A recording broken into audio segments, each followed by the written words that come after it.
고금소총과 야담. 뽕밭으로 젊은 청년을 불러낸 마님. 옛날 어느 마을에 훤칠하게 잘생긴 정식이라는 젊은 청년이 살고 있었습니다. 정식이는 황진사 댁의 논을 조금 받아서 농사를 짓는 소작농이었답니다. 가을이 되어 수확을 마친 정식이는 쌀 2가마를 지게에 메고 황진사 댁을 찾았습니다. 정식이가 황진사 댁에 도착하자 갑자기 먹구름이 몰려오면서 장대비가 쏟아지는 것이었습니다. 그러자 정식이는 쌀가마를 얼른 광에 두고 나오려는데 갑자기 안방에서 마님이 맨발로 달려나오는 게 아니겠습니까? 그러더니 마당 한켠에 잔뜩 널려있는 빨래를 허겁지겁 걷는 것이었습니다. 마님이 직접 빨래를 걷는 것으로 보아 집안에는 아무도 없는 것 같았습니다. 그 모습을 본 정식이도 얼른 달려나가 빨래를 걷기 시작했습니다. 마님, 비도 많이 오는데 들어가 계시지요. 지가 걷겠습니다요. 아니다. 장대비가 내리니 비에 더 맞기 전에 어서 하나라도 더 걷어야 하느니라. 가는 날이 장날이라고 그동안 모아두었던 빨래를 잔뜩 빨아 널었던 것이었습니다. 그렇게 두 사람은 장대비 속에서 정신없이 빨래를 걷기 시작했답니다. 그리고 마지막 남은 이불 빨래를 두고 마님과 정식이가 양 끝에서 잡게 되었습니다. 그러다 두 사람은 서로를 바라보게 되었는데, 아니 이게 뭔 일이랍니까? 마님은 온몸이 비에 젖어 옷이 몸에 바싹 달라붙었는데 속살이 다 드러나 있는 게 아니겠습니까? 봉긋 솟은 봉우리의 꼭지까지 모두 드러나 있었죠. 그 모습을 보게 된 정식이는 갑자기 아랫도리가 벌떡 일어나 불쑥 솟았는데 마님도 정식이 것을 보고 말았답니다. 바지를 뚫고 나올 것처럼 우뚝 솟은 것을 보게 된 마님도 갑자기 얼굴이 붉어지며 가슴이 뛰는 것이었습니다. 한 번도 그렇게 큰 것을 본 적이 없는 마님은 사실 깜짝 놀라고 말았답니다. 깜짝 놀란 마님은 빨래 걷는 것도 있고 정식이 것을 뚫어져라 보고 있는 게 아니겠습니까? 아니 정식아, 바지 속에 있는 것이 무엇이더냐? 지 바지 속에 있는 거 말씀하시는 건가요? 그래, 내 바지 속에 있는 것 말이다. 아이고 마님, 당연히 하나밖에 없는지 생식기구먼요. 그러느냐? 그렇죠. 잠시 나 좀 보자꾸나. 마지막 남은 빨래를 챙긴 마님은 정식이를 데리고 안방으로 들어가는 것이었습니다. 어디 한번 벗어보거라. 마님 무엇을 벗으라 하시는지요? 옷이 모두 젖었으니 얼른 벗어야 하지 않겠느냐? 젖은 옷에서 물이 뚝뚝 떨어지자 정식이는 어쩔 수 없이 옷을 모두 벗지 않았겠습니까? 여전히 비에 젖어 마님의 속살이 보이고 있었기에 정식의 물건도 우뚝 서 있었습니다. 벗은 정식이 것을 보게 된 마님은 온몸이 달아오르는데 도저히 참을 수가 없었습니다. 그리하여 마님도 빗물이 뚝뚝 떨어지는 옷을 모두 벗었답니다. 그렇게 알몸이 된 두 사람은 잠깐 뻘쭘했는데 마님이 먼저 정식의 물건을 잡는 것이었습니다. 정식이 물건이 손 안에 꽉 차다 보니 마님은 더욱 달아올라 결국 이를 치르고 말았답니다. 태어나 이런 느낌은 처음이었습니다. 정식이가 돌아가고 마님은 옷 입을 생각도 하지 않고 누워서 속으로 생각했답니다. 아니 이렇게 짜릿하고 황홀한 게 있었다니. 그동안 내가 너무 모르고 살은 게 아니던가. 이것이 진정 천국이 아니면 무엇이겠는가. 마님과 뜨거운 일을 치르고 돌아간 정식이는 걱정이 많았답니다. 마님과의 일은 좋았지만 천민이 양반의 안방마님을 탐했으니 자칫 누가 알기라도 한다면 죽은 목숨이었습니다. 이러다 이거 큰일 나는 거 아니요? 제명에 죽지 못할 수도 있는 것 아닐까? 그렇게 정식이는 큰 죄를 지은 것 마냥 불안한 마음을 떨칠 수가 없었답니다. 한편 마님은 바깥 양반이 돌아와 밤에 잠자리를 하게 되었는데 예전과 느낌이 완전 다른 것이었습니다. 바깥 양반과 잠자리는 을에 그러려니 하고 있었는데 정식이 것을 경험하고 난 마님은 달라도 너무 다른 것이었습니다. 그러다 보니 마님은 바깥 양반과 잠자리를 할 때마다 자꾸 정식이가 생각나는 것이었습니다. 팔려오다시피 첩으로 들어와 안방마님은 되었지만 애정 없는 서방과의 잠자리는 별다른 느낌이 없었기 때문이었죠. 그러던 어느 날 마님은 바깥 양반인 황진사가 출타를 하자 정식이를 불렀습니다. 부르셨습니까요? 마님. 그래, 요즘 내가 오디가 먹고 싶은데 집안에는 오디를 따다 줄 사람이 없구나. 그러니 내가 점심 먹고 가서 오디 좀 따오거라. 오디라면 뽕나무 오디 말씀하시는지요? 그래, 그렇단다. 그럼 뽕밭이 있는 마을은 뒷산 넘어 진산인 밭 하나밖에 없는데 거기 가서 따오면 되겠는지요? 그래, 그러려무나. 네, 알겠습니다요, 마님. 그리하여 정식이는 점심밥을 먹은 후 곧바로 망태기를 둘러매고 뽕밭으로 향했답니다. 뽕밭에 도착한 정식이는 부지런히 오디를 따기 시작했습니다. 망태기에 오디가 가득 채워질 때쯤 어디서 정식이를 부르는 소리가 나는 것이었습니다. 그 소리는 마님의 소리가 분명했습니다. 그러자 정식이는 냉큼 소리 나는 곳으로 달려가지 않았겠습니까? 오셨습니까요, 마님? 그래, 오디는 다 땄느냐? 조금만 더 따면 됩니다요. 그럼 오디는 그만 따고 바지 좀 내려보거라. 아니, 바지라굽쇼? 그래, 바지 말이다. 오디를 따면서 오디를 먹었지 않았겠느냐? 그러니 이제 힘을 좀 써봐야 하지 않겠느냐? 순간 정식이는 눈앞이 캄캄해지는 것이었습니다. 양반의 안방마님을 한 번도 아니고 두 번씩이나 했다가 누가 알기라도 하면 정말 큰일인 것이었습니다. 어찌 그러느냐? 저 그것이, 할 말이 있으면 어서 해보거라. 저 그것이. 뭐라는 것이냐? 잔말 말고 어서 바지나 내리거라. 정식이는 지엄한 마님의 명을 거부할 수 없다 보니 바지를 내리고 말았답니다. 요놈이 아직 일어나질 않았구나. 마님이 정식이 것을 주물딱거리자 순식간에 정식이 것이 벌떡 일어나는 게 아니겠습니까? 정식이 것이 무지막지하게 커지자 마님은 바짝 따라올라 정식이를 잡아뜨리는 것이었습니다. 그리하여 키보다 큰 뽕나무 밭에서 두 사람은 뜨겁게 일을 치르고 말았습니다. 일을 치르고 난 마님은 너무 흡족한 것이었습니다. 그래, 이거지. 이것이 사내 맛 아니겠어. 일을 치른 정식이는 오디를 마님 집에 갖다 두고 집으로 돌아갔답니다. 집으로 돌아온 정식이는 불안해 죽을 것만 같았습니다. 한 번도 아니고 두 번씩이나 했으니 누구라도 알게 되면 꼼짝없이 죽은 목숨이었기 때문이었습니다. 아무래도 내가 제명에 죽기는 그런 것 같구나. 에휴. 그렇게 또 며칠이 지나 황진사가 출타를 하자 마님은 정식이를 불렀습니다. 그런데 정식이를 부르러 간 여종이 혼자 오는 게 아니겠습니까? 어찌 혼자 오는 것이냐? 정식이가 아파서 꼼짝달싹을 못한다며 몸이 다 나으면 그때 오겠다 하였습니다요. 그러느냐? 그래, 알겠다. 한껏 기대했던 마님은 정식이가 아파서 못 온다 하니 무척 허탈한 것이었습니다. 그렇게 또 며칠이 지나자 마님은 정식이를 또 불렀습니다. 아니 그런데 이번에도 여종이 혼자 오는 게 아니겠습니까? 정식이는 어찌하고 또 혼자 오는 것이냐? 정식이가 아직도 몸이 낫지 않았다며 몸이 낫거든 오겠다 하였습니다요.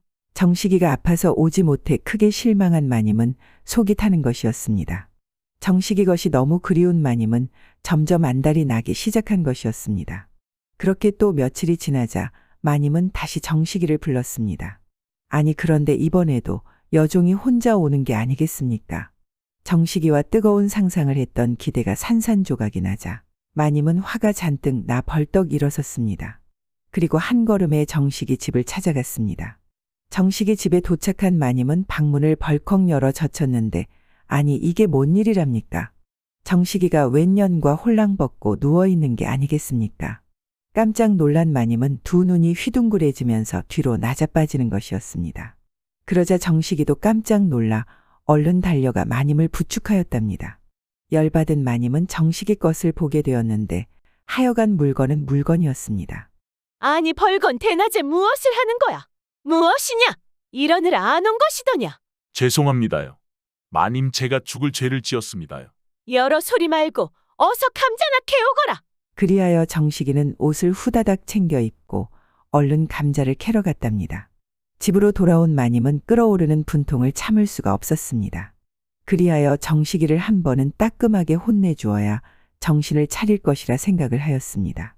여보 영감, 요즘 우리 감자밭에 자꾸 도둑이 들어 감자가 없어지는데 이를 어찌하면 좋겠소? 뭐시오? 그게 사실이오?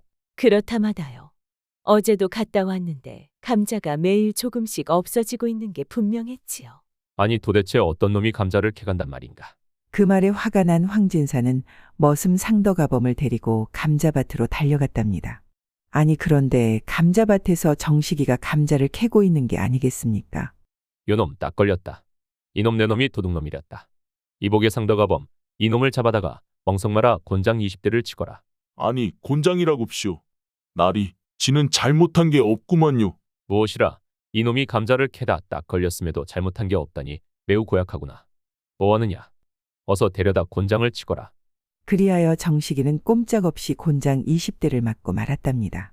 일이 있고 얼마나 시간이 흘렀을까요? 마님은 다시 정식이를 불렀습니다. 그러자 정식이가 집신도 제대로 신지 못해 손에 들고 헐레벌떡 달려오는 것이었습니다. 부르셨습니까요? 마님? 그래, 왔느냐? 어디가 먹고 싶구나. 네, 알겠습니다요. 마님. 냉큼 뽕밭으로 달려가겠습니다요. 그리하여 뽕밭에서 만난 두 사람은 또 뜨겁게 일을 치렀답니다. 다음 날이 되자 마님은 정식이를 또 불렀습니다. 마님, 뽕밭에 가 있겠습니다요. 그렇게 하여 마님은 한여름이 될 때까지 뽕밭에서 평생 잊을 수 없는 추억을 만들고 있었습니다. 그리고 마님은 정식이와 한방에 있던 마을 처녀 순자를 찾아내 엄포를 주었답니다. 내가 한 번만 더 정식이와 같이 있다 걸리면 내 아버지는 곤장 20대로 끝나지 않을 것이다. 네, 알겠습니다요, 마님. 그런데 요즘 정식이가 뽕밭에 갈 때마다 마님이 부르셨다 하는데 뽕밭에는 할 일이 많은 것인지요? 그것은 내가 왜 묻는 것이냐? 쓸데없는 곳에 신경 쓰지 말고 너나 처신 잘하거라. 네, 알겠습니다요, 마님. 정식이 여자까지 처리해버린 마님은 이제 맘 놓고 정식이와 편히 즐길 수 있어 기분이 무척 좋았답니다. 순덕아, 어서 가서 정식이 좀 불러오너라. 네, 알겠습니다요. 잠시 후 정식이 집에 다녀온 순덕이가 혼자 오는 게 아니겠습니까? 정식이는 어찌하고 혼자 오는 것이냐? 정식이가 뽕밭에 가 있겠다고 했습니다요. 그러느냐? 알았다. 정식이가 이제는 척척 알아서 뽕밭에 가 있겠다고 하니 마님은 기분이 무척 좋았답니다. 그래, 진작 그랬어야지. 이제야 정신 좀 차린 게로구나. 기분이 좋은 마님은 뽕밭으로 향했답니다. 뽕밭으로 향한 마님은 정식이를 놀려줄 생각으로 살금살금 정식이에게 향했답니다. 그리고 꽉 하고 놀래키지 않았겠습니까? 아니, 그런데 이게 뭔 날벼락이랍니까? 정식이가 있어야 할 판에 정식이는 없고 갓을 벗은 바깥 양반 황진사가 있는 게 아니겠습니까? 서로 깜짝 놀란 두 사람은 당황하여 어찌해야 할 줄을 몰랐답니다. 마님은 정식이를 만나러 온 것이고 황진사는 순자를 만나러 온 것이었습니다. 평소 순자에게 관심이 많았던 황진사는 순자에게 수없이 애정 공세를 퍼부었지만 순자는 듣는 둥 마는 둥 거들떠보지도 않았던 것이었습니다. 그러던 차에 순자가 뽕밭에 갈 일이 있다 하니 황진사는 때는 이때다 하고 천금 같은 기회를 잡고 냉큼 달려온 것이었습니다.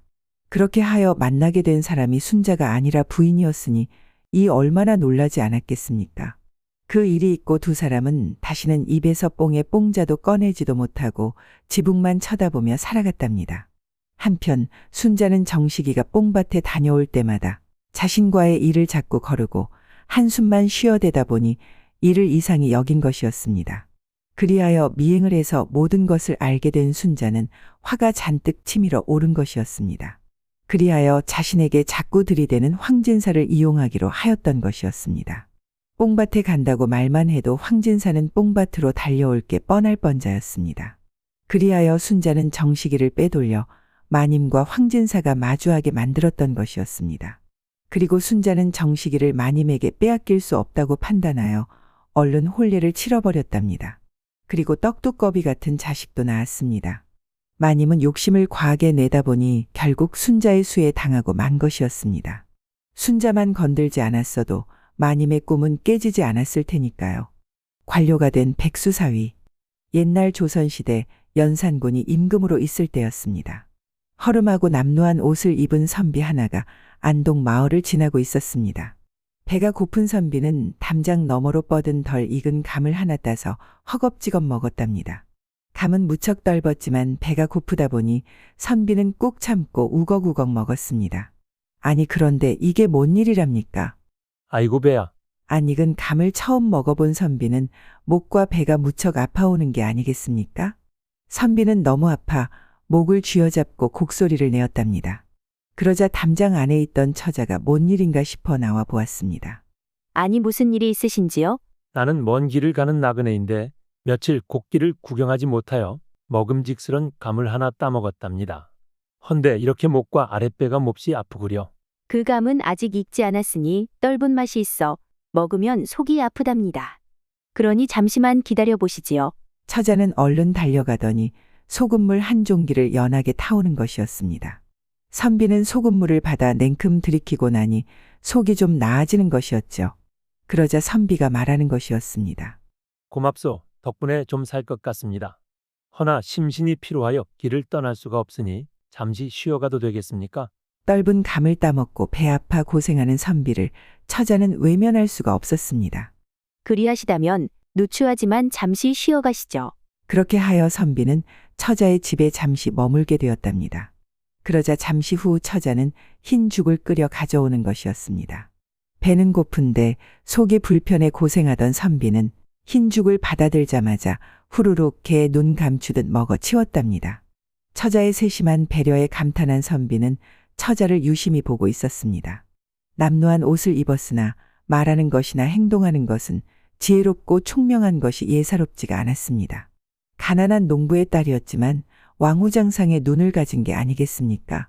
잠시 후 어디서 얻어맞았는지 처자의 아버지가 다리를 절며 들어오는 것이었습니다. 칼만 안 들었지. 날강도가 따로 없구만.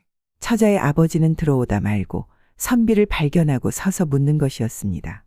리이신데 여기 계신 것이오? 난 지나가는 나그네이요만 무슨 억울한 일이 있는 게요? 말에 무엇하냐마는 글께나 한 선비 같으니 억울한 사정을 한번 드러나 보시지요.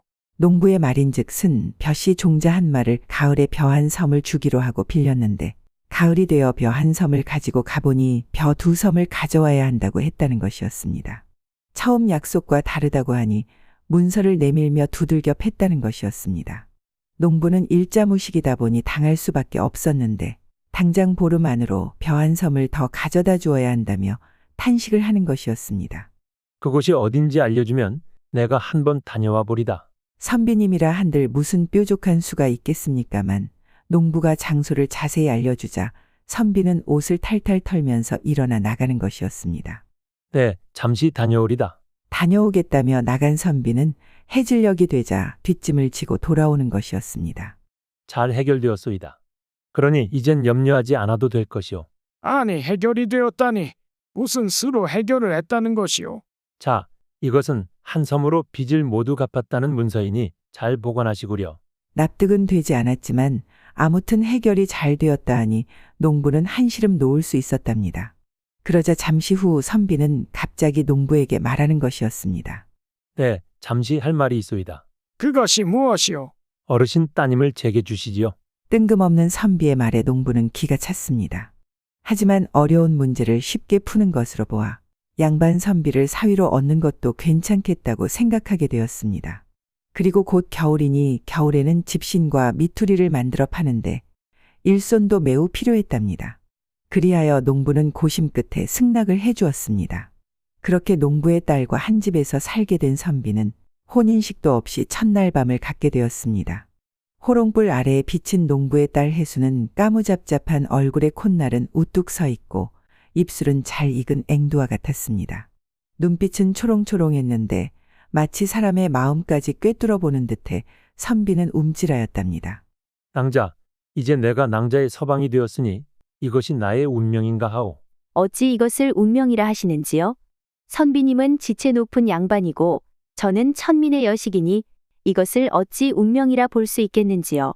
선비님 가시는 길에 잠깐 들렀다 가는 중이니 스치는 인연이지 않겠습니까? 농부의 딸은 예를 갖춰 말을 하고는 있었지만 은연중에 선비의 마음을 예리하게 떠보는 게 아니겠습니까?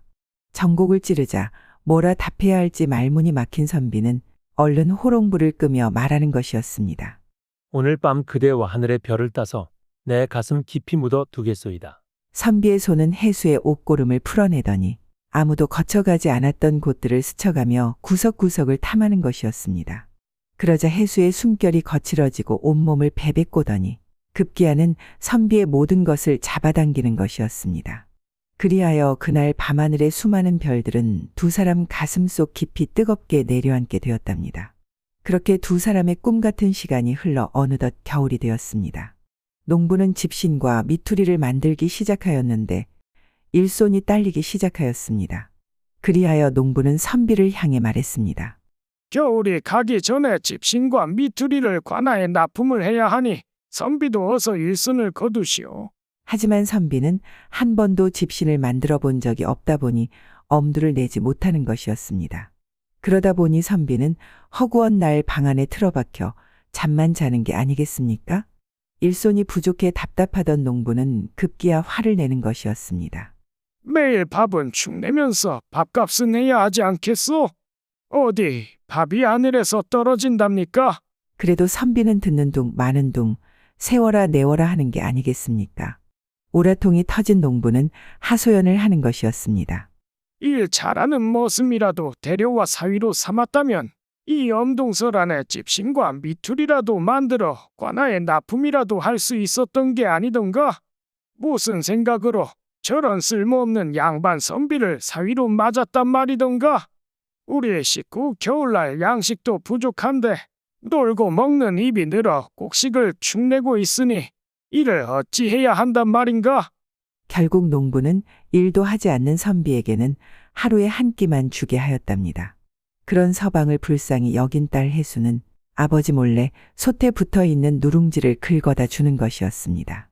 그 덕에 선비는 하루에 한 끼만 먹고도 그나마 누룽지로 한겨울을 버틸 수가 있었습니다. 그렇게 겨울이 지나고 초봄이 오자 농부는 밤잠 안 자고 밤새워가며 만든 집신과 미투리를 가지고 관아를 찾아가는 것이었습니다. 아니 그런데 이게 뭔 날벼락 떨어지는 소리랍니까? 이미 박첨지의 집에서 가져온 물건으로 납품이 확정되었다는 것이었습니다. 힘들게 가져간 물건을 낑낑대며 도로 집으로 가져온 농부는 기가 찰 일이었습니다. 겨우내 집신만 만들었는데 박첨지에게 관아의 납품을 빼앗겨 버렸으니 허탈해도 너무 허탈했던 것이었습니다. 당장 봄에 심을 씨앗 종자 구할 돈을 못 벌게 된 농부는 앞으로 어찌 살아가야 할지 막막하기 그지 없었답니다. 아이고 내 팔자야. 앞으로 어이 살아갈꼬. 농사지을 종자씨는 어떻게 할 것이며 내일 당장 먹을 양식도 없으니 이제 굶어 죽을 일만 남았구나. 저 놈팽이 같은 사위놈이 일손만 도왔어도 박첨지보다 빨리 가져가 납품을 하였을 텐데 이게 다 게으르고 버러지 같은 사위놈 때문이 아니겠는가? 땅바닥에 주저앉아 울고 있는 농부를 보던 선비는 깨끗이 빨아놓은 옷을 갖춰 입고 관아를 찾아갔습니다. 이리 오너라. 어찌 오시었소? 가서 사또에게 전하시게. 한용주가 왔노라고. 한용주가 찾아왔다는 말에 사또는 맨발로 마당까지 뛰쳐나오는 게 아니겠습니까? 이복의 용주, 이게 얼마 만인가 그래? 그동안 어찌 지냈나? 다들 자네 무소식에 걱정이 많았다네. 연산군이 폐위되고 진성대군이 곧 즉위한다 들었네. 그리하여 한양에서도 자네를 급히 찾고 있다네. 그리 되었구먼. 결국 그렇게 될 일을 사필규정인 게지. 갑자사화로 인해 고초가 많았겠지. 그동안 정말 어떻게 지낸 것인가? 이 몸은 귀한 여인을 만나 이렇게 온전히 살아있을 수 있었다네. 귀한 여인이라면 누굴 말하는 것인가? 이 마을에 박현우라는 농부가 하나 있는데 그의 여식이 귀한 여인이라네. 아니 어찌 농부의 여식이 귀한 여인이란 말인가? 어허, 이 사람 나의 부인이 되었으니 어찌 귀하지 아니하겠는가? 아니 어찌 농부의 여식을 부인으로 맞았단 말인가? 그것이 나의 운명이고 또한 부인의 운명이 아니겠는가? 갑자사화로 많은 이들이 죽어나갈 때 나는 농부의 딸 덕분에 살 수 있게 되었다네. 그리고 농부의 딸 또한 죽을 사람을 살려내게 되었으니 이 어찌 운명이라 할 수 있지 않겠는가? 그리 되었던 것이로구먼. 자네 얼굴도 보고 한양의 소식도 들었으니 이제 돌아가 보겠네. 아니 벌써 간단 말인가? 나와 술이라도 한잔 하세나? 술은 언제라도 할 수 있으니 다음에 하세나. 그리고 부인의 아버지 장인 말일세 해마다 집신과 미투리를 관아에 납품을 했었다네. 헌데 이번에는 박첨지가 된 것 같더군. 그런가? 그렇다면 내 자세히 알아봄세. 선비는 조정 신료로 있다가 연산군이 일으킨 갑자사화로 인해 죽임을 당할 수 있었으나 몸을 피해 전국을 떠돌다 안동 마을까지 오게 된 것이었습니다. 연산군이 보낸 추적군들에 의해 쫓기던 선비는 농부의 딸 덕분에 농가에 머물게 되었는데 추적군들은 조정 대신이 농가에 있을 줄은 꿈에도 생각 못했던 것이었습니다. 포악하고 잔인했던 연산군이 폐위되고 진성대군이 즉위를 한다 하니 이제 선비도 조정에 다시 들어갈 때가 된 것이었습니다. 농가에 돌아온 선비는 방으로 들어가 자리에 누웠습니다. 그리고 한양에 돌아가면 해야 할 일들을 생각하기 시작하였습니다. 그렇게 선비는 많은 생각 끝에 잠이 들었답니다. 다음 날 해가 중천에 떴을 때쯤 밖이 소란스러운 것이었습니다. 사또 행차라는 소리와 함께 많은 인파가 몰려와 있는 게 아니겠습니까? 사또와 포졸들이 우르르 몰려와 있고 마을 사람들은 모두 나와 구경을 온 것이었습니다. 농부는 사또와 관졸들이 들이닥치자 잔뜩 겁을 먹고 방에서 나오지도 못하였답니다. 말에서 내린 사또는 성큼성큼 들어오더니 선비의 두 손을 꼭 잡는 것이었습니다. 자네가 타고 갈 가마를 준비했네. 그러니 어서 준비를 하시게나? 그리고 부인은 어디 계신가? 그러자 해수가 부엌에서 밥을 짓다가 나오는 것이었습니다. 농부의 딸을 본 사또는 허리 숙여 깊이 인사를 하는 것이었습니다. 말씀 들었습니다. 우리 용주가 덕분에 살았다 들었습니다. 어렵고 힘든 형편에도 보살펴 주어 우리 용주가 살 수 있게 되었으니 이 은혜를 어찌 다 갚을 수 있겠는지요. 보잘것없지만 작은 성의를 준비하였으니 받아주시면 감사하겠나이다. 이 어찌 제 덕이라 할 수 있겠습니까? 서방님의 운명이 살아 돌아갈 운명이었으니 저는 그저 잠시 빈자리를 채워주었을 뿐이옵니다. 부인의 말이 끝나자 관졸들이 짐꾸러미를 잔뜩 가지고 왔는데 수많은 비단과 폐물 그리고 많은 곡식을 내려놓는 것이었습니다. 그 모습을 본 마을 사람들은 두 눈이 휘둥그레지면서 도대체 무슨 일인가 싶은 눈치들이었습니다. 그리고 관졸들은 직접 집신과 미투리를 마차에 실는 게 아니겠습니까? 그제서야 농부는 방문을 열고 나와 사또 앞에 바짝 엎드려 머리를 조아리는 것이었습니다. 이제 그만 일어나시죠. 우리 용주의 장인이시면 저한테도 장인이니 제 절도 한번 받으시죠. 마을 사람들이 모두 보는 앞에서 사또는 마당에 넙죽 엎드려 농부에게 큰절을 하는 게 아니겠습니까? 모든 것이 어리둥절하기만 한 농부는 얼른 납작 엎드리고 말았습니다. 그리하여 선비는 가마에 부인을 태우고 자신은 말을 타고 한양으로 떠났답니다. 한양에 돌아온 선비는 진성대군이 즉위하는 날 조정에 나가 중종이 된 진성대군을 축하하였습니다. 그리고 다시 조정의 일을 보게 되었습니다. 한편 부인이 된 해수는 글 공부와 서예를 부지런히 익혀 정승 부인들과도 어울리고 데뷔전에도 출입하며 열심히 내조를 하였답니다. 해수의 뛰어난 활약에 한용주는 조정에서 많은 세를 얻어 크고 굵직한 많은 일들을 해낼 수 있었습니다. 주상이 참석하는 연회에도 참석해석하였는데 주상은 즉석에서 시조를 띄우고 돌아가며 시를 지어 보자는 것이었습니다. 모두가 시를 읊어 해수의 차례가 되자 해수는 즉석에서 시를 지어 보였답니다. 그러자 여기저기서 감탄이 쏟아지며 탄성이 절로 나오는 것이었습니다. 주상도 해수의 시에 크게 감탄하여 칭찬을 하였고 오늘의 장원이라며 큰 상을 내렸답니다. 서방보다도 더 명성을 날리게 된 해수는 그렇게 서방의 뒤에서 열심히 내조를 하였고 서방은 훗날 참판이 되어 조정을 떠나는 날까지 역사에 큰 업적을 남길 수 있었답니다. 한선비는 갑자사화로 인해 목숨이 위태로웠으나 농부의 딸로 인해 은인자중하게 되었으니 목숨을 부지할 수 있었던 것이었습니다. 훗날 연산군이 폐위되고 중종이 임금이 되면서 다시 기회가 열려 크게 반석에 오르게 되니 입신양면을 하게 되었답니다. 조카에게 망신당한 삼촌. 멀고 먼 옛날 한 곳에 오북선이라고 부르는 사람이 있었습니다. 집이 구차하다 보니 글도 읽다 말고 백수건달이 되어 떠돌아다녔습니다. 북선에게는 삼촌 한 분이 계셨는데 나라 대감자리를 얻어 그리운 게 없이 살며 아들 삼형제를 다 출세시켰습니다. 하지만 그는 큰 집이 못 산다고 업수이 보며 조카도 돌봐주지 않았습니다. 옛말에 아제비 생각하는 것만큼 조카도 생각한다고. 아제비가 조카에 인색하니 조카도 아제비 돈을 빨아내려 들었습니다. 하루는 삼촌 집에 들어가 삼촌이 타고 다니는 백마를 훔쳐내가 검은 물감을 들여 자기 집 말뚝에 매두었습니다. 삼촌은 말을 잃어버리고 각처의 사람을 보내어 찾아보았으나 행방마저 알 길 없었습니다. 며칠 후 북선은 시커먼 말을 타고 삼촌 집에 놀러 갔습니다. 애중지물인 말을 잃고 앓고 있던 삼촌은 조카가 타고 온 말을 보니 욕심이 났습니다. 조카, 자네 그 말은 어디서 샀나? 장에서 샀어요. 그 말 참 좋다.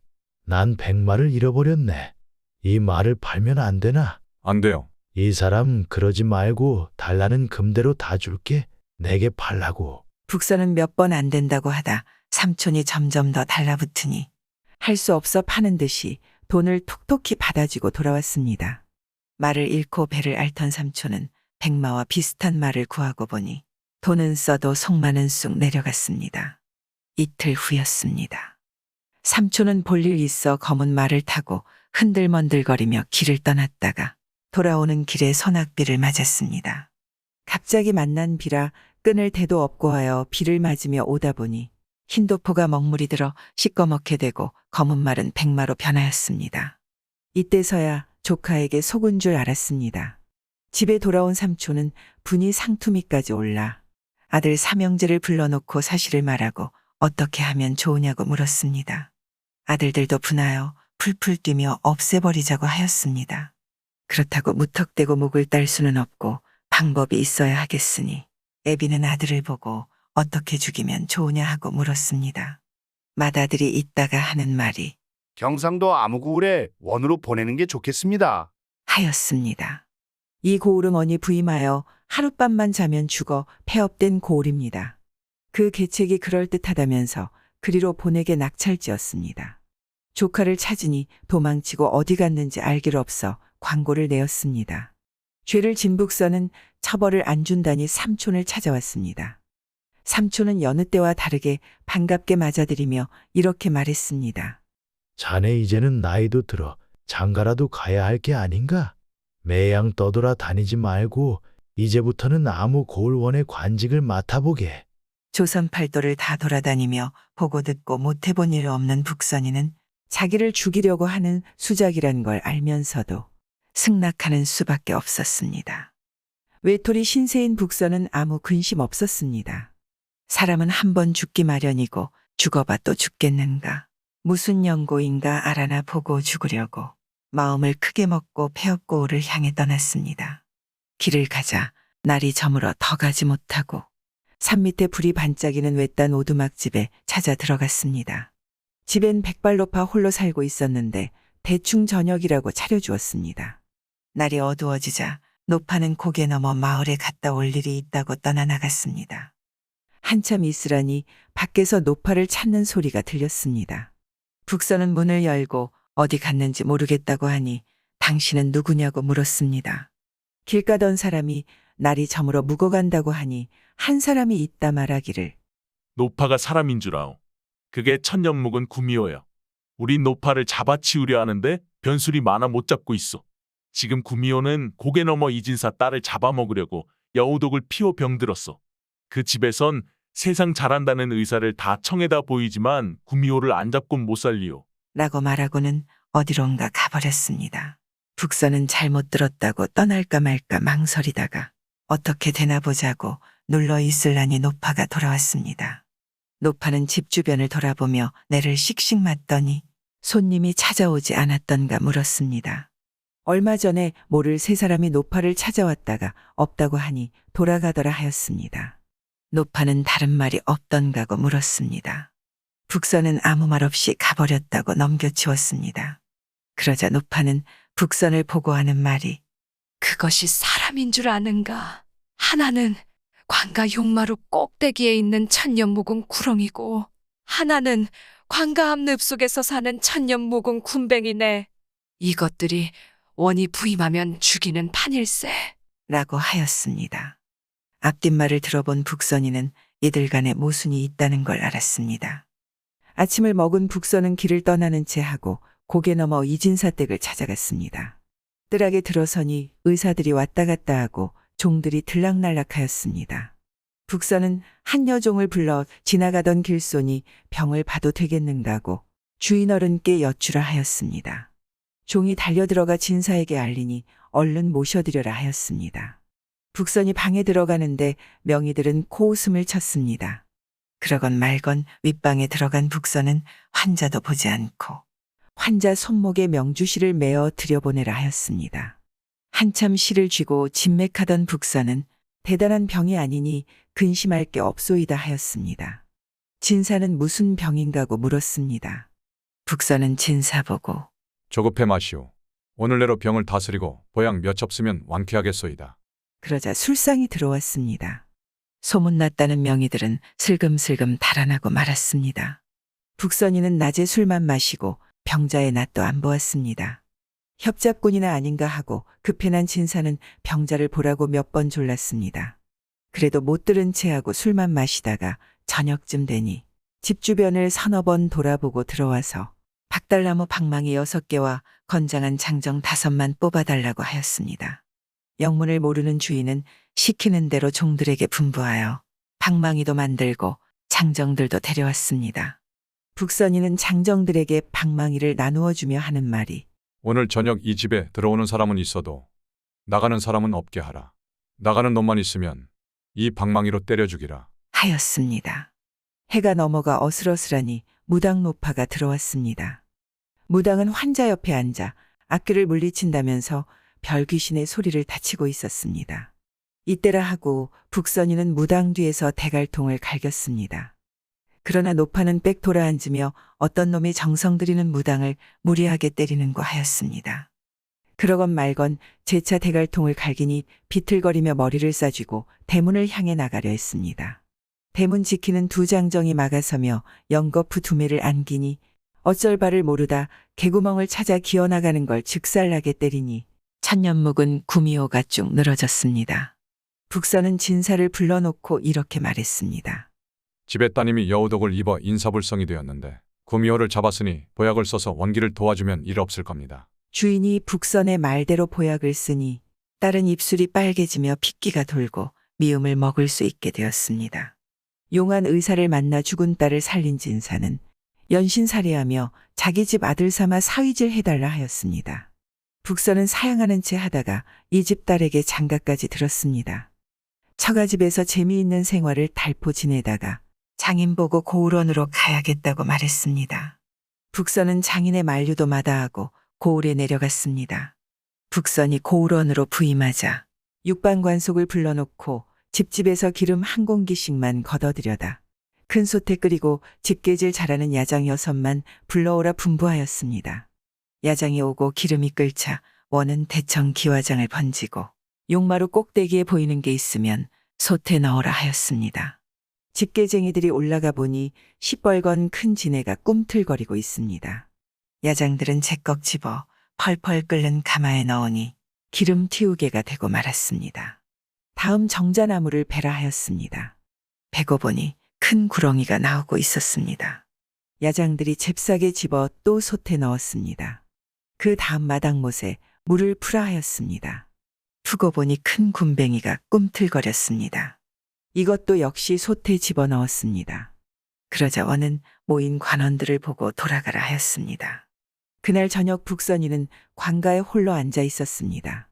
무슨 놈이 들어오나 하고 뜬 눈으로 나를 밝혔습니다. 새벽녘에 어슴풀에 잠들었는데 밖에서 서로 들어가라고 옥신각신하는 소리가 들렸습니다. 정신을 벌떡 차리고 내다보니 웬 장정이 시체를 매장할 감을 들고 들어오고 있습니다. 이놈 무엇하러 들어오노?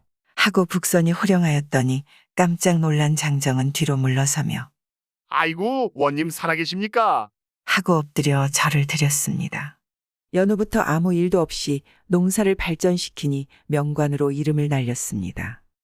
서울에서 이 소식을 접한 삼촌은 새 아들을 불러놓고 어떻게 하면 좋으냐 하고 물었습니다. 큰 아들이 나서며 자기가 가서 죽여버리고 오겠다고 하였습니다. 이때 북선이는 정탐군에게서 아무 날 맞이가 내려간다는 소식을 받았습니다. 소식을 접한 북선이는 술 잘 먹고 계집질 잘하는 맞이의 성미에 맞추어 읍으로 들어가는 길목에 색한 집을 보기 좋게 짓고 고운 여자를 데려다 술장사를 시켜놓고 내려오면 대적할 대책을 짜고 들었습니다. 읍에 이른 맞이는 술집을 보고 지나칠 수 없어 두어 잔만 마시려고 들어갔더니 고운 여자가 술을 파는데 눈독이 들었습니다.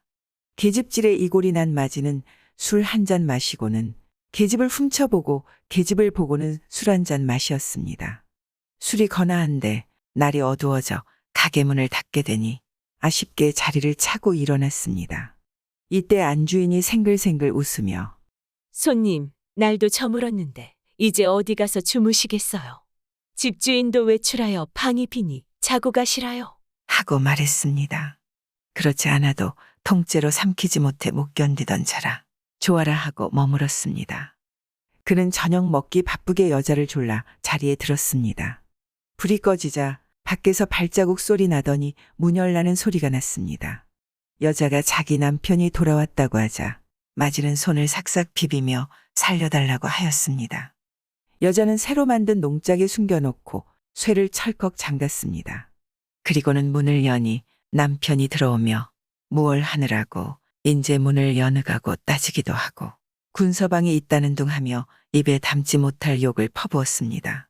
부인은 생사람을 잡는다고 아웅다웅하였습니다. 성인한 남편은 부인에게 손찌검하니 그는 못 살겠다 하며 이혼하자고 하였습니다. 쌍방이 이혼하되 살림만은 똑같이 나누자고 하였습니다. 그리하여 부인의 요구대로 이것저것 나누어 놓고 마지막 농짝 하나가 남았습니다. 이 농짝만은 서로 사양하지 않아 고을 원님에게 가서 시비를 가르자고 하였습니다. 진군을 얻어 농짝을 원님 있는 대로 메어갔습니다.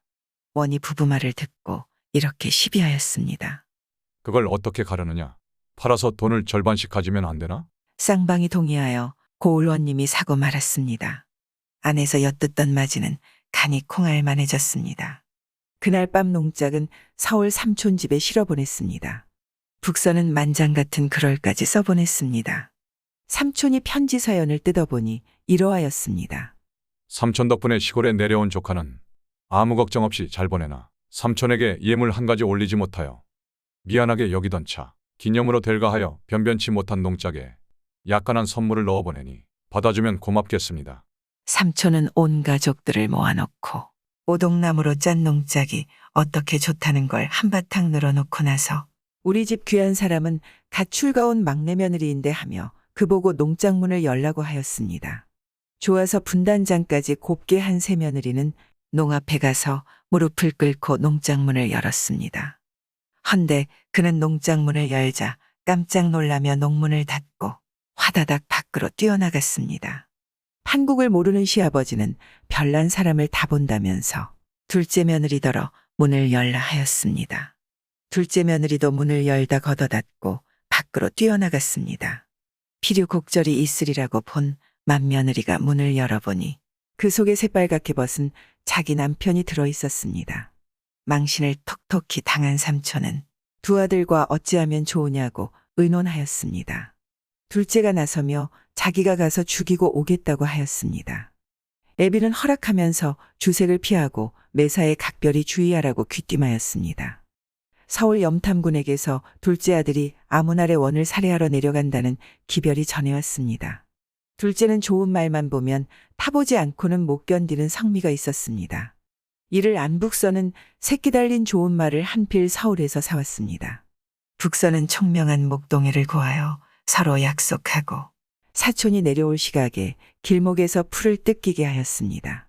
아니나 다를까 기다리던 날 둘째가 덜렁덜렁 걸어오다 보니 목동이 풀을 뜯기는 말이 과연 욕심났습니다. 얘야, 내 말 타보면 안 되나? 안 돼요. 이 말은 우리 고을 사또님의 말이에요.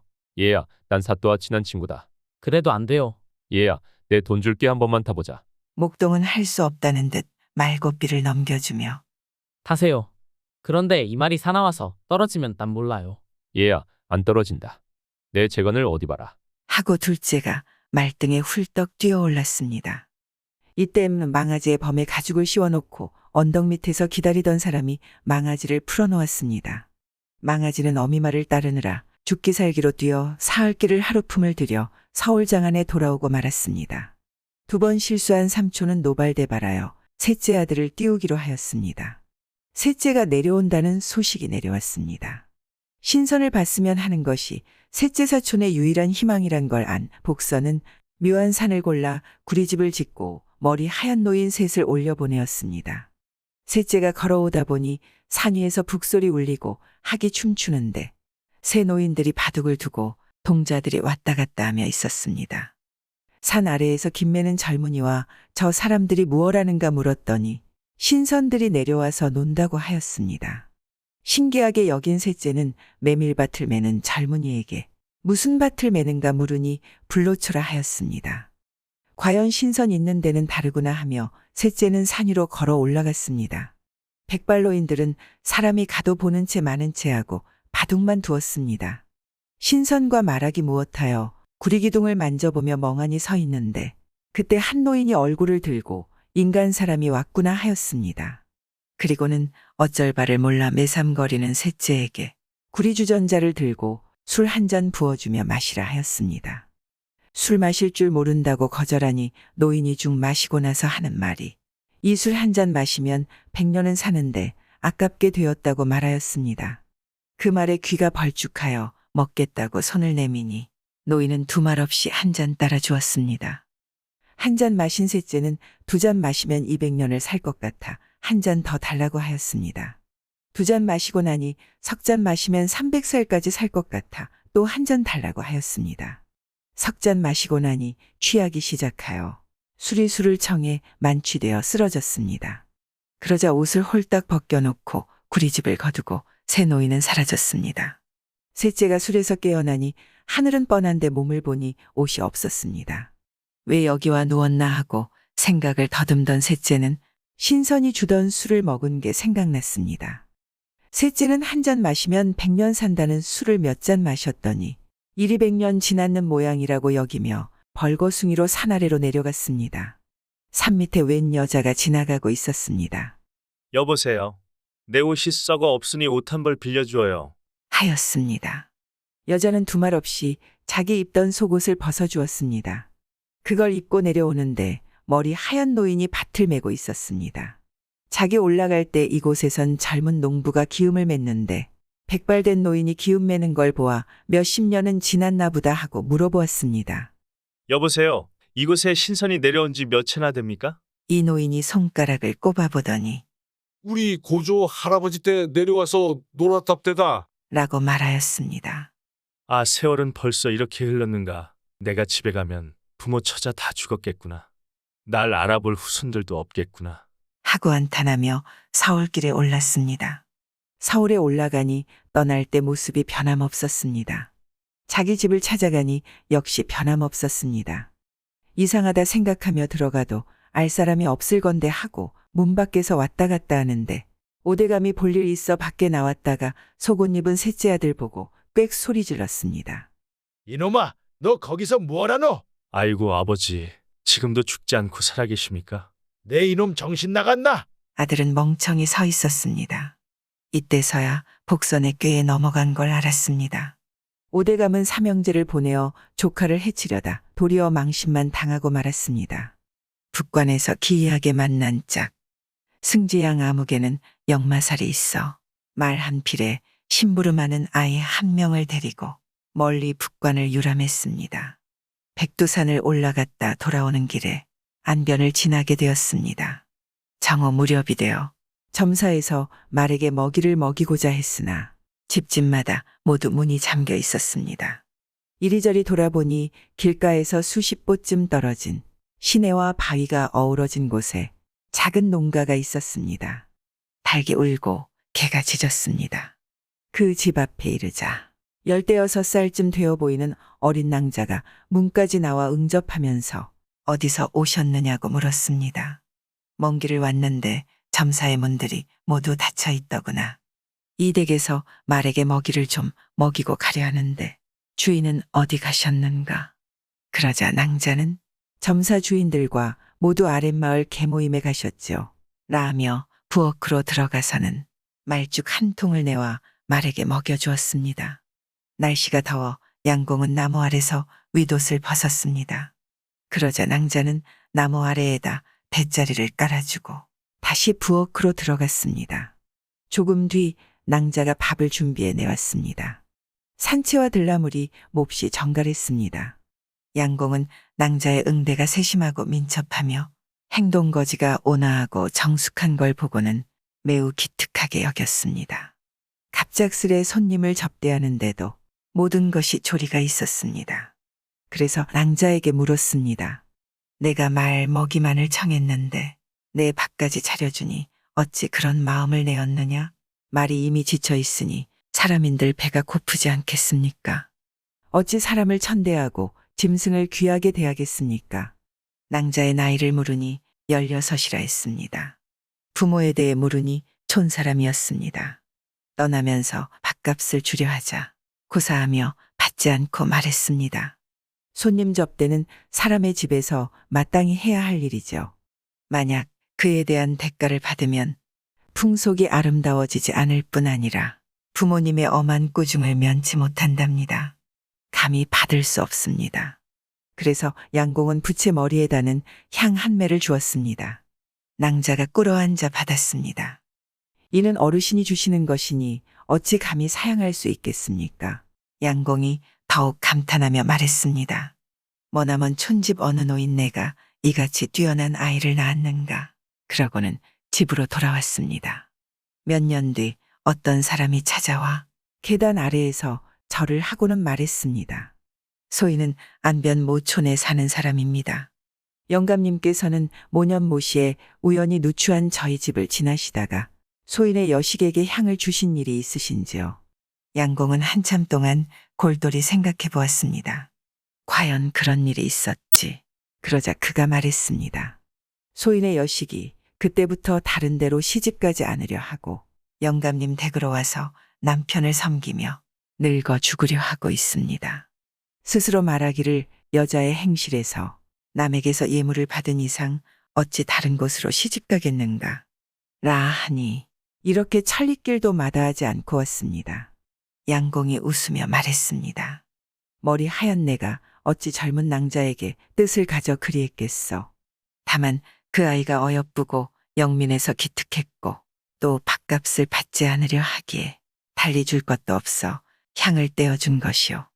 설사 우리 집에 온다 하더라도 내가 하루아침에 죽어버리면 젊은 낭자의 꽃다운 나이가 아깝지 않겠소.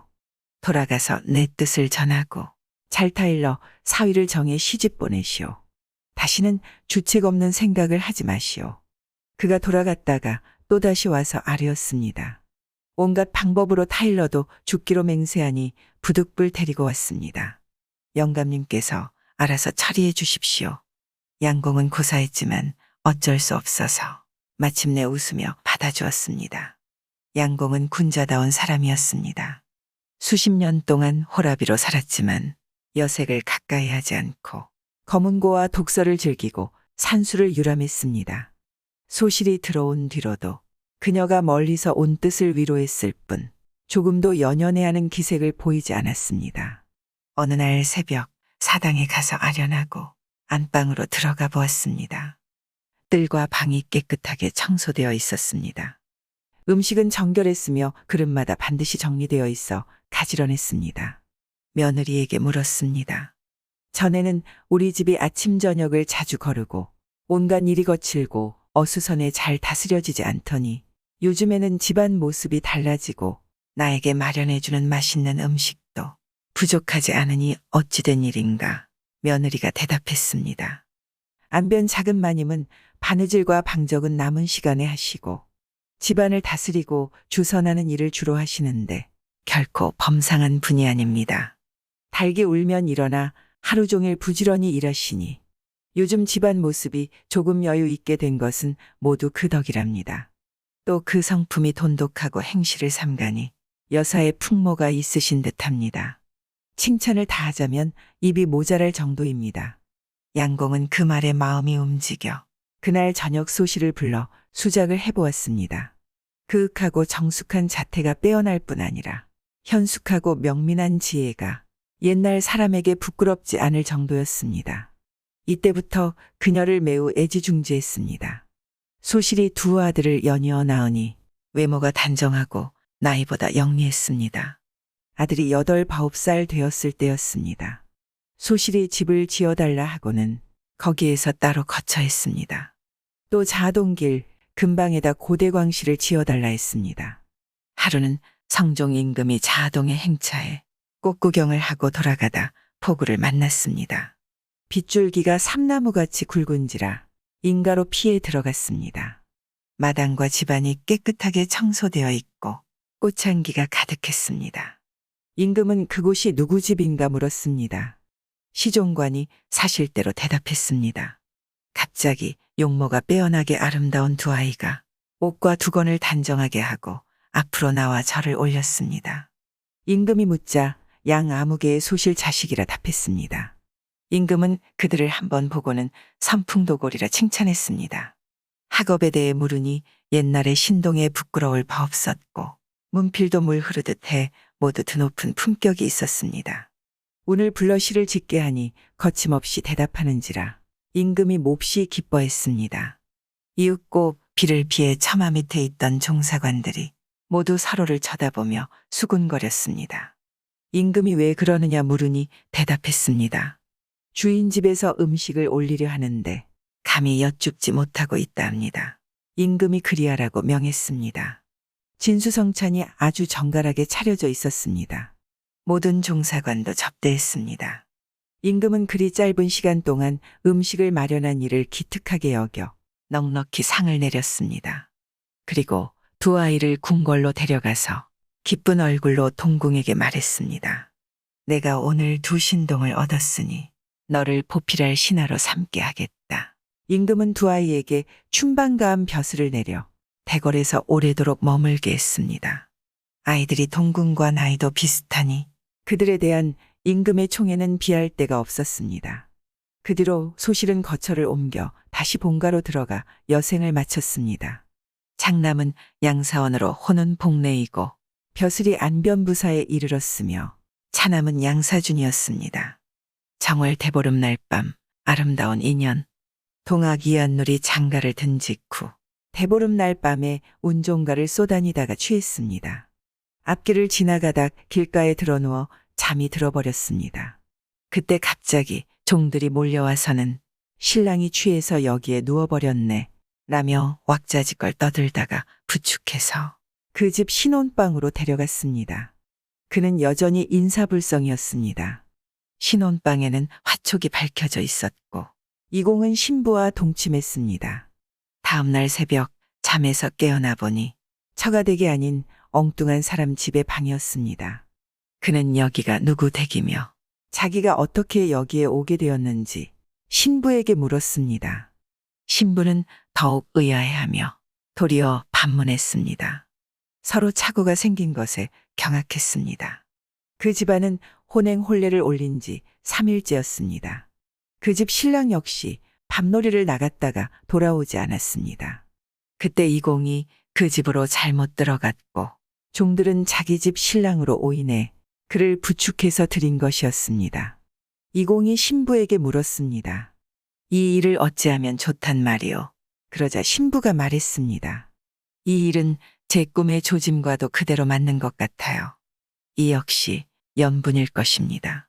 여자의 도리로 말하자면 저는 죽어야만 마땅합니다. 그러나 저는 여러 대 여건을 지닌 가문의 무남동녀랍니다. 제가 죽으면 부모님이 늙어서 의탁할 곳이 없어지니 차마 죽을 수는 없지요. 부득이 권도를 따르겠습니다. 제가 소실이 되어 낭군님을 모시고자 합니다.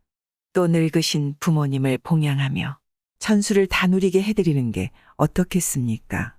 나도 고의로 범한 게 아니요. 그대도 난잡하게 조친 것이 아니니 권도를 따라도 무방하겠소. 다만 우리 집에도 늙은 부모님이 계시고 또 집안 가르침이 매우 엄격합니다. 내 나이 20살도 안 되었고 과거에 급제도 못한 초립 서생으로서 소실을 둔다는 게 어려운 일 아니겠소. 그러자 신부가 말했습니다. 어렵지 않습니다. 혹시 낭군님의 이모나 고모댁에 저를 맡길 곳이 없으신가요? 있긴 있소만.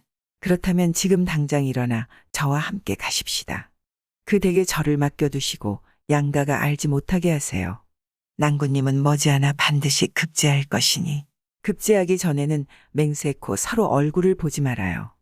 급제하면 양가 부모께 이실직고 해서 단란하게 함께 사는 게 어떨지요. 그는 그 말에 따르기로 했습니다. 소실이 과부인 공의 이모댁에 몸을 의탁하고는 그 집 바느질을 도우니 둘은 모녀처럼 서로 의지하게 되었습니다. 한편 신부집 사람들이 아침에 일어나 보니 신랑 신부가 사라져 간 곳을 알 수 없었습니다. 크게 놀라고 괴상하게 여기며 신랑 집으로 가서 살펴보고는 비로소 신부가 잘못된 신랑과 함께 사라진 것을 알게 되었습니다. 이에 그 사실을 비밀에 붙이기로 했습니다. 신부가 갑자기 병에 걸려 죽었다고 알리고 가짜 염을 하여 허장을 치렀습니다. 그는 일단 일을 처리하고서 다시는 소실의 얼굴을 보지 않고 밤낮으로 열심히 공부했습니다. 문장이 크게 나아지니 몇 년 안 돼서 아주 좋은 성적으로 급제했습니다. 그러자 비로소 노부모에게 알리고 소실을 데려왔습니다. 소실의 집에도 알리려 하니 소실이 저희 부모님께서 반드시 믿지 않으실 거예요 하며 신혼 때 받은 붉은 비단 입을 장식을 내주며 말했습니다. 이것을 신표로 삼으세요. 이 비단은 옛날 먼 윗대 선조께서 북경에 가셨을 때 황제로부터 하사받으신 것이에요. 천하에 둘도 없는 희귀한 비단인데 우리 집에서 대대로 간직해왔지요. 신혼 때 그것으로 금령을 만들었는데 이걸 보여드리면 반드시 믿으실 거예요. 마침내 그 말에 따랐습니다. 달려와서 딸을 본 노부모는 희비가 교차했습니다. 이공을 보고는 재상이 될 그릇이라 흐뭇하게 여기며 그간의 사연을 자세히 물었습니다. 그리고 탄식하며 말했습니다. 달려와서 딸을 본 노부모는 희비가 교차했습니다. 이공을 보고는 재상이 될 그릇이라 흐뭇하게 여기며 그간의 사연을 자세히 물었습니다. 그리고 탄식하며 말했습니다. 이건 하늘의 뜻이지. 이제 우리 노부부가 뒷일 부탁할 곳을 얻었네. 다른 자녀가 없어. 집안 재물과 노비, 논밭과 집을 모두 맡기니 이공은 장안의 갑부가 되었습니다. 그 소실은 현명하고도 지혜가 있어 재산을 관리하고 남편을 받드는데 모두 범절이 있었습니다. 이공의 집안은 지금까지 부자로 일컬어지는데 그 입동 저택이 바로 이공이 취한 채 들어간 집입니다. 소실 자손 역시 번성했다고 합니다. 구독과 좋아요, 알람 설정 부탁드리옵니다.